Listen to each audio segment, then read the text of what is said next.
The real story behind EV companies exiting the U.S., and it's not what you think.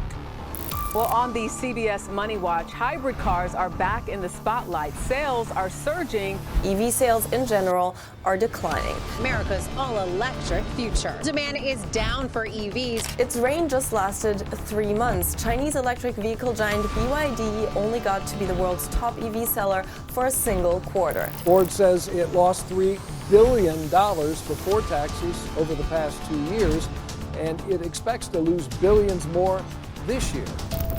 Ever wonder why the electric vehicle companies you love are packing up and leaving the United States? Imagine if Tesla decided to move its headquarters overseas, or if Rivian announced plans to set up their factories in a different country. What would that mean for the future of EVs in America?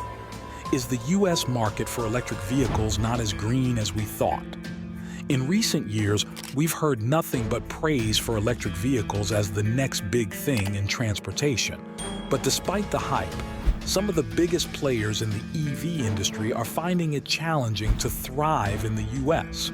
High costs, changing government policies, and evolving consumer preferences are creating a complex landscape that's pushing these companies to explore opportunities abroad. It's like watching a movie where the heroes of the EV world decide to embark on a journey far from home, seeking out greener pastures and untapped potential. Let's dive into this intriguing narrative and uncover the reasons behind this migration. We'll explore the economic, political, and social factors that are influencing these decisions. Now, you might be wondering, with all the talk about electric cars being the future, why is this happening? Well, it's a bit like planning a big party and finding out that fewer guests are showing up than you expected. So here's the deal. Yes, people in the US are buying electric vehicles, but not quite as fast as some experts thought they would.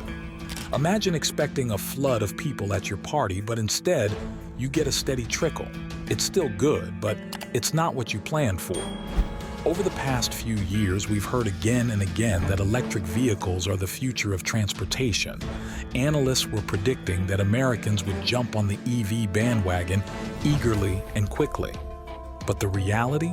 The EV market is growing, just not at the breakneck speed that many analysts and car manufacturers were hoping for. So, what's holding things back? Well, let's break it down and explore the 3 main reasons why EV companies are looking beyond the USA for greener pastures.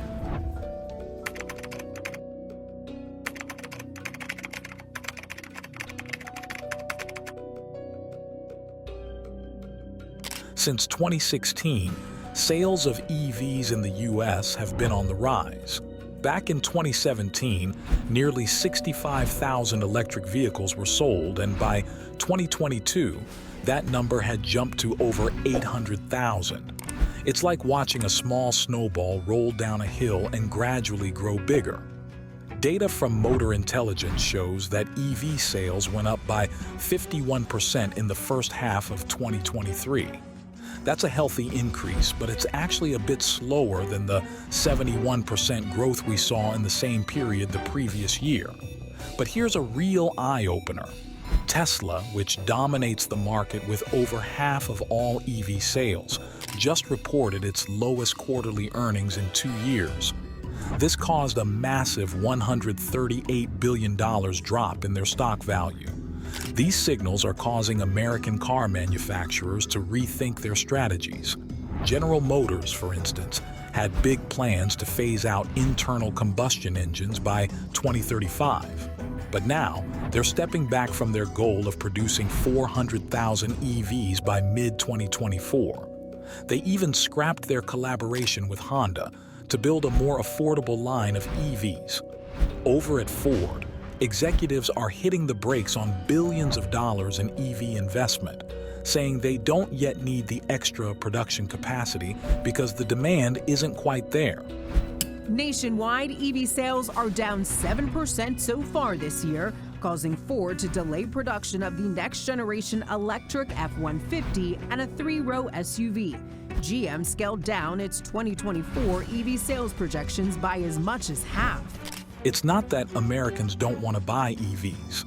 In fact, surveys show that nearly 30% of new vehicle shoppers are seriously considering an EV for their next purchase. That's almost 1 in 3 shoppers, a pretty significant number. So why isn't the EV revolution taking off faster in the US? Every single car company in the world, not just Ford, is losing money selling electric vehicles, except for Tesla, which took 17 years to finally turn a profit. There are a few big hurdles that need to be cleared first. Let's dive into those reasons and see what's slowing down the progress and what needs to change to speed things up.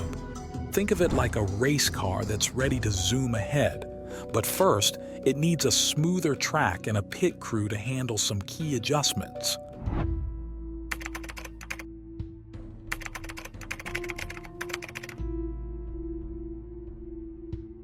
People are broke, interest rates are high, the demand for EVs is not the issue, it's its affordability.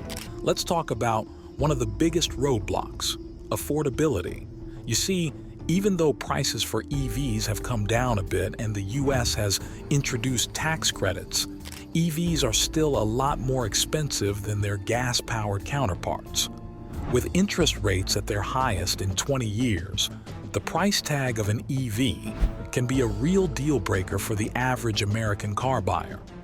If we look at the trend over the last 13 years, the price of electric vehicles in the US, adjusted for inflation, is actually going up. This is a big problem. Imagine you're shopping for a new car, and you see that an EV costs anywhere from $15,000 to $20,000 more than a traditional gasoline car. It's pretty easy to see why most people would go for the cheaper option. There are government programs trying to make EVs more affordable.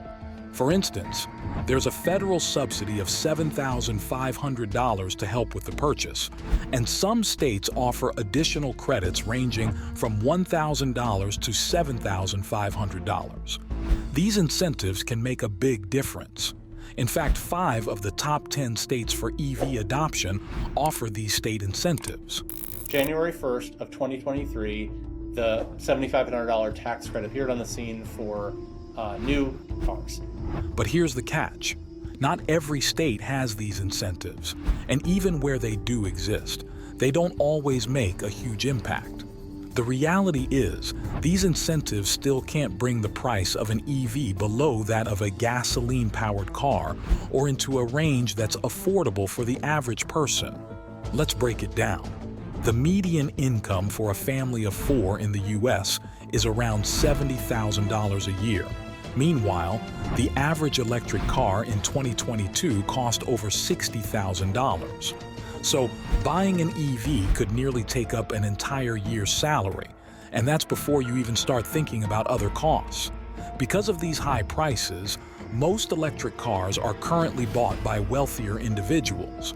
Tesla, for example, makes 4 of the top 10 most popular EVs sold in 2023. Their prices range from $35,000 for the Model Y to $101,000 for the Model X. The average Tesla owner, according to market research firm Hedges & Company, had a household income of nearly $150,000 in 2022.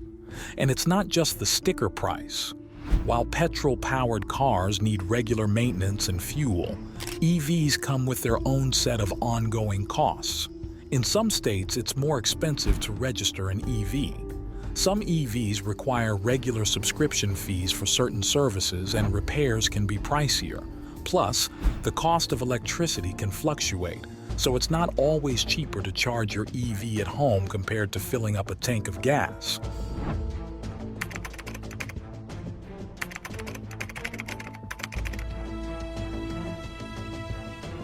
How long are you going to wait to be able to charge your car? I mean, to be honest with you, you don't really have a lot of choice. The infrastructure is not very good. Let's talk about another big hurdle for electric vehicles: charging them. It's not just about the cost of installing a charger at home. There's a bigger issue for many Americans. There's nowhere to put those chargers. Think about it. If you had an EV, it would be great to just plug it in overnight in your driveway. But the reality is, a lot of Americans don't even have driveways. In fact, 1 in 3 car shoppers don't have access to home charging at all.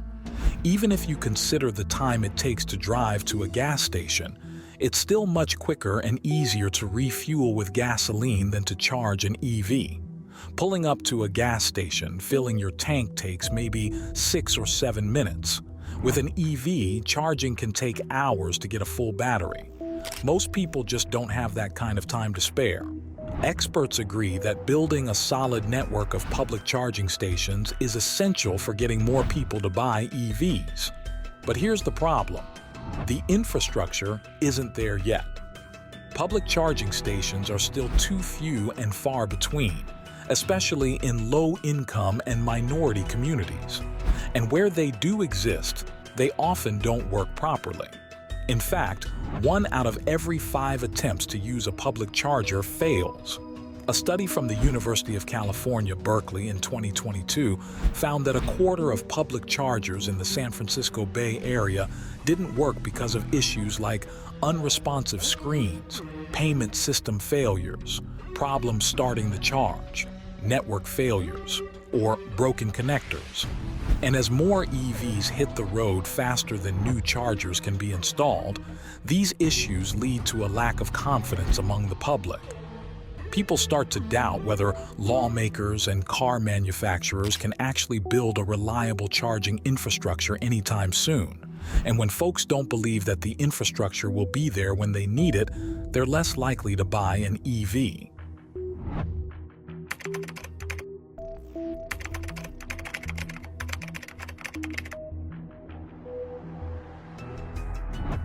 Now let's explore another key issue.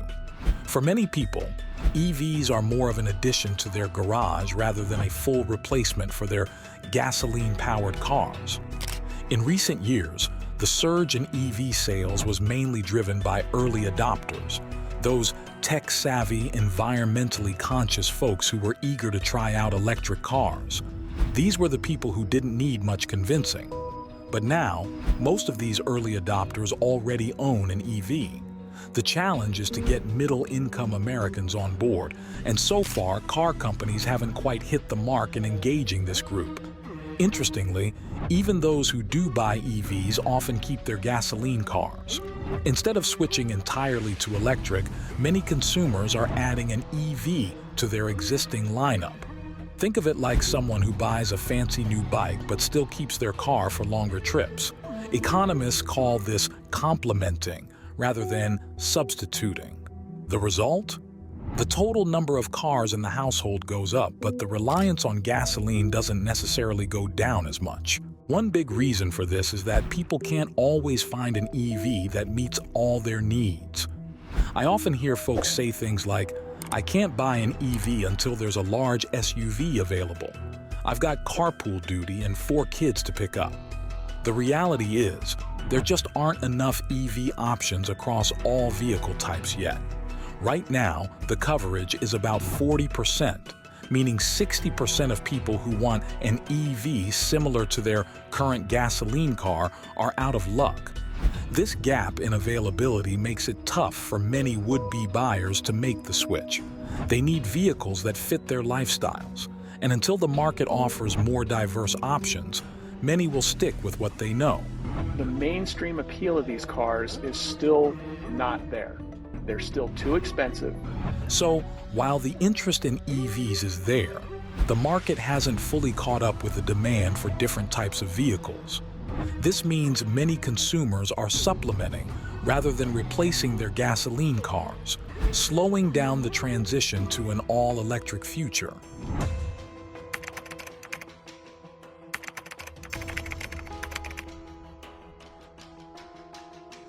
Despite the bumps in the road, there's a bright side to all this.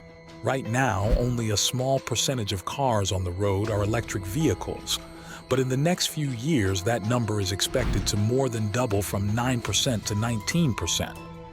This means that many of the issues we're seeing now, like high costs and limited model options, might start to fade away, making it easier for more people to choose EVs. As more types of electric cars and SUVs hit the market, consumers will find it easier to replace their gas-powered cars with electric ones. By 2026, it's predicted that 75% of the market will be covered. This means 3 out of 4 new vehicle shoppers will have a good electric option to choose from, making the switch to electric much more feasible. On top of that, there's a big push to build a reliable network of public charging stations. The Biden administration has promised to create a national network of 500,000 EV chargers by 2030. These chargers will be compatible with all electric vehicles, including Teslas, which already have their own special chargers. This expansion in charging infrastructure will make owning an EV much more convenient and practical. As these changes come together, they should help bring down prices and make the widespread shift away from gas-powered cars that many experts and car manufacturers have been betting on. Even though car manufacturers may have overestimated how quickly Americans would adopt electric vehicles, there's still strong belief in the industry that EVs are the future. This faith is shared by workers too. The United Auto Workers, UAW, made EV technology a key issue in their strike against GM, Ford, and Stellantis earlier this year. The new agreements they reached ensure that workers building traditional engines and transmissions will keep their top wages as the industry shifts to producing more EVs and their components. Despite the challenges and the slower than expected pace of change, the EV revolution is very much underway. The retail share of EVs is growing, consumer interest is rising, and more electric vehicle models are becoming available. We're seeing prices come down, and significant steps are being taken to build the necessary infrastructure. More automakers are joining the conversation, showing that the momentum for electric vehicles is building.